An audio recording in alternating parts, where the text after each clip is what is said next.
From your experience, you've been in the industry for a long time. What do you think are the challenges out there in the fashion industry that you feel you need to advise these people so that in case they come across them, they are able to overcome them? Okay, duplicating designs. That's the thing I've faced. I'm not so interested in duplicating design, where someone brings you a design that has been made by another designer and they want you to do it exactly as the other designer did it.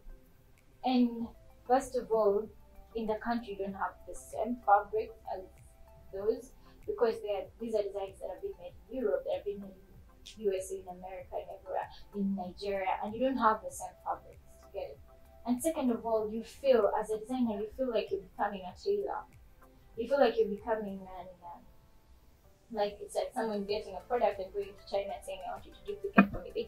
So it feels like that. And it's not who I want to be as a designer. I want to sell my design. I want to sell my collection. So it's been a challenge, but okay, at some point I've gotten clients that understand, and we sit down and we go through the design. And then I'm like, okay, so what do you love most about this design? I'm thinking, if at all we could just get that and add in a little bit of this, it can come out. So I sketch for you something. So it's been a challenge for others to accept it and acknowledge it. And then in most cases, to see that designers have faced that as a challenge, you've seen the memes of what you expect versus what your designer gives you. Yes. And yes, it's really terrible. Yeah. You put a designer in a very terrible state. They don't even know how to get what you're asking of them. Then others end up buying different fabrics because they just can't tell the fabrics in the pictures. It comes with a lot of experience and a lot of exposure to understand this. And then the other thing is competition from people that can duplicate and sell products cheaply. Let's say, for instance, the industries that bring in, the companies that bring in clothing from China. You go downtown and you're making your dress personally, and it's costing you a lot. By the time you're done with the dress, it's about 100,000. Then you go downtown and there's a similar dress, similar fabric, someone is selling it at 25,000. Yeah. So that's a huge competition. By the time you sell 10 of your dresses, someone downtown has sold like 500, you know, Yes. and that's really tight. It's really hard on you. So you get to wonder, like, what am I up to? What's going on? And that's how some people lose it. But and the other thing, our government has not put in so much or enough of resources in building our factories and encouraging people to produce fabric. Because first of all, one thing you should know, Uganda has the best cotton in the world. It has the best cotton in the world and produces the best cotton fabric. But then we don't have industries that are pushing this on a high level. We don't have people that are pushing these products higher. And there are lots of other materials. People are producing fabric from banana fiber, but then they lack material, they lack resources, they lack funding.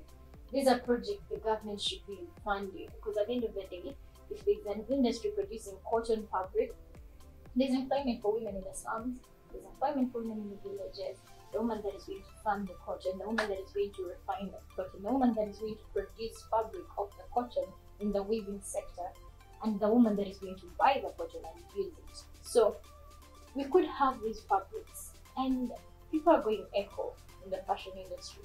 And then at the end of the day, we still keep on importing. So when you're importing and you're not producing to export, you're not making much out of it. You're just more on the receiving side than in the giving side. So your finances are not burdened at some point. And that's something that's really, really affecting us in the industry. So I really just think if our government gets to invest more in that and see that, it should be a good thing. Then the other challenge is Besides, it will also make money out of if it's put up an industry and from the taxes, from yes. exporting and all that billion, that would be amazing. And the other thing is, the other challenge that we face is lack of collaboration among fashion designers. For instance, someone will start up a fashion week, and somewhere down the road, not everybody is going for the fashion week, or not everyone is understanding the purpose of the fashion week. So there's no collaboration, there's no, you get to be like, okay, there's this fashion thing, there's this fashion thing, this and this person has this, but then the designers are not collaborating, the designers are not working together to build the fashion industry, and that's really a huge challenge. However, I would love to applaud some of the designers that have tried to push it, and for the likes of Laura Wagamu, who have this Kampala Fashion Week, and Santa Anjo, who has the Uganda Fashion Council. Then we also have the Fashion Council Uganda that is also being pushed by still Laura Wagamu and the team. It's really amazing. I'm on some of these platforms and they're really beneficial. But then we need more collaboration. We need more of that. And the other challenge is people accepting and trusting designers. The community hasn't yet reached the point. They're like, me, I'll go buy my dress down there. I'll go buy my dress at this place. Someone will go buy a dress that has been imported from Turkey at 350,000. But it will be so hard for them to trust you to make the same dress at 250,000, or even give you that 350 and produce the same dress. It will be so hard. So that's another challenge. There are lots more challenges, but then you can just keep on researching about them and learning about them. But this is something that I could do. How have you overcome these challenges, or how do you really advise someone starting up in the fashion industry to really overcome these challenges, and in case they come across them? My first advice is don't give up. This is not going to just designers, it's not going to just people into the fashion industry, but everyone out there, just don't give up. Like, Rome wasn't built in one day. True. You get it? Because if it was, trust me, I'd look for the builders come to build my company. So, like, you just can't do this in one day. You don't expect. The weakness most people have is they want quick things. They want money. Quick money. I've come in, someone told me in the fashion category, saying, then you come in and then you want to like see profits then and then. And then you get there and then you realize, I'm spending more than I'm bringing in. So some of us, it's taken a while. Even up to now, it's taken a while to realize that you have to grow your profit margin, to increase on your profits. But we're giving it our best. We are trying, we keep trying, we keep doing it daily. So just persist and don't give up.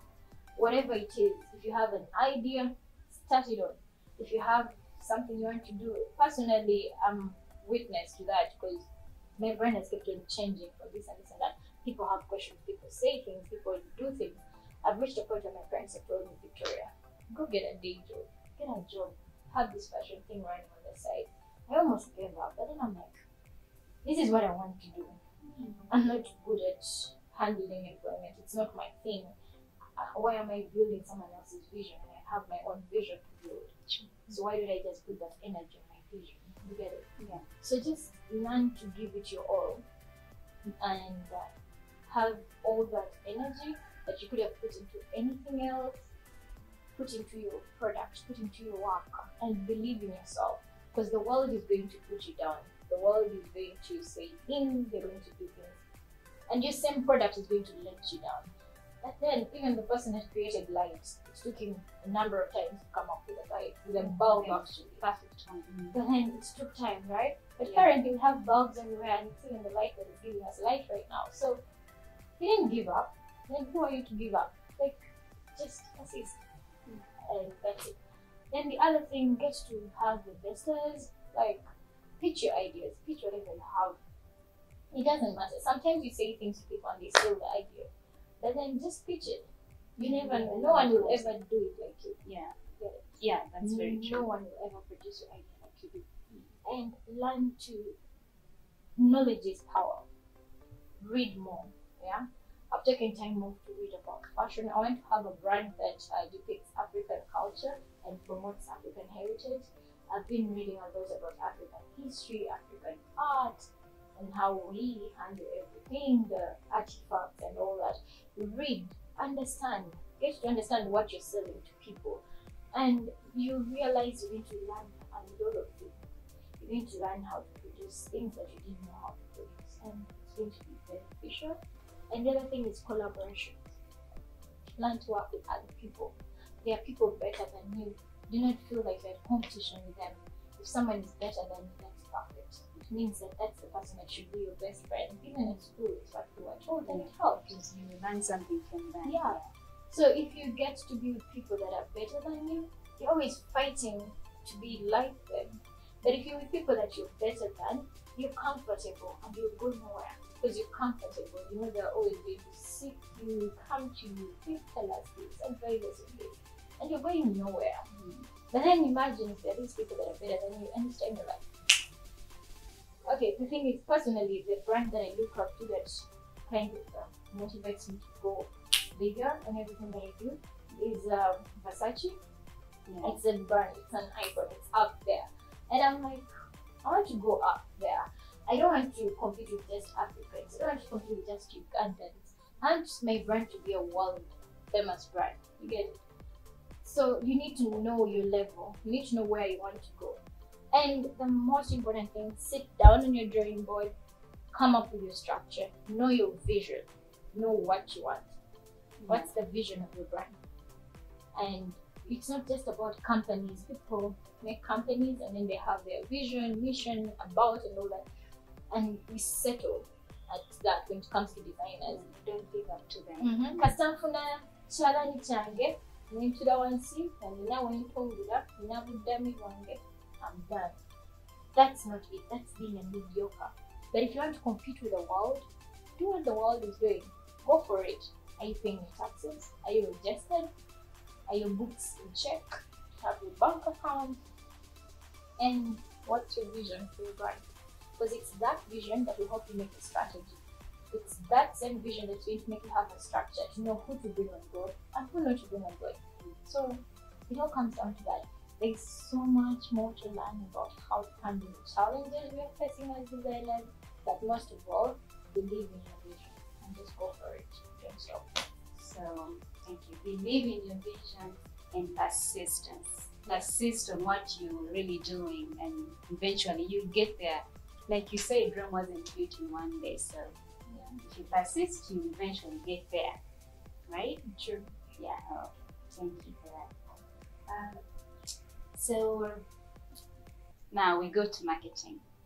How do you market your work, or how do you advise someone starting out to market themselves? How do I market my brand, or advise someone to market their brand?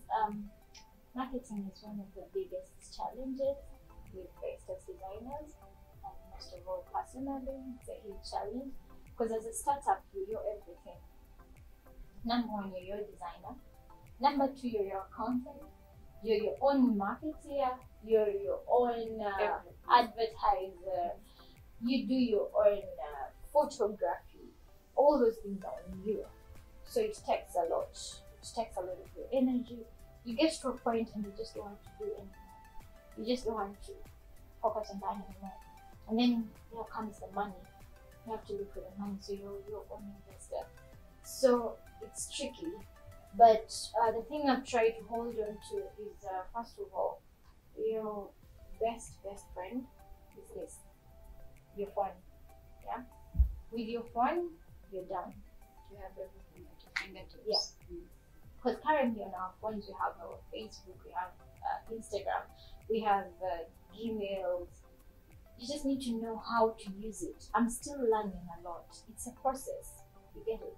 So you need to learn more of how do I promote, what do I promote on my page, how do I push my page, should I have a page? You need to have a difference, because in most cases, most of us have like one page that does the fashion and also does your personal life, but you need to separate your personal life from your business. Just as you know that you don't sleep at your workplace in most cases. I'm not going to go to my boss and say, boss, maintenance are you don't go in the office. You get, there's your office and then there's your home. Yeah, the two are separate things. So as much as you respect your boss's office, you should do the same with your company. When you get one, see it as that. When you're at your company, you're the boss. when you're away from your company, you have a life. You get it?